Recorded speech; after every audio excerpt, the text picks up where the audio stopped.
বিজেপির প্রদেশ কার্যালয়ে এক যোগদান সভার আয়োজন করা হয়। এদিনে যোগদান সভায় 120 পরিবারের 600 ভোটার সিপিআইএম দল ত্যাগ করে বিজেপিতে যোগদান করেন। দলীয় পতাকা দিয়ে তাদের বরণ করেন অমিত রক্ষিত সহ দলের অন্যান্য নেতৃত্বরা।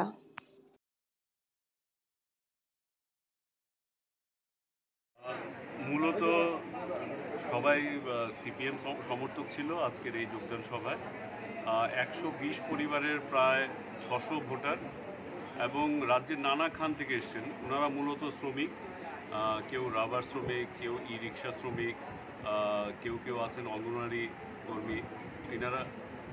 ইনারা দামছড়া, পানিসাগর, উদয়পুর, গোমতী বাম শাসন দেখেছেন। বর্তমান সময়ে ভারতীয় জনতা পার্টির নেতৃত্বে সারা দেশের সরকার, রাজ্যের সরকার দেখছেন এবং ওনারা তুল্যমূল্য বিচার করে এই সরকারের থেকে যেভাবে মানে কোনো দলীয় রং না দেখে, বিচারধারা না দেখে সবাইকে যেভাবে সমভাবে দেখছেন এবং সবার আর্থসামাজিক উন্নয়নের পেছনে কাজ করছেন, তা দেখে অনুপ্রাণিত হয়ে আজকে আমাদের সদর কার্যালয়, দলীয় কার্যালয়ে এসে যোগদান করেছে।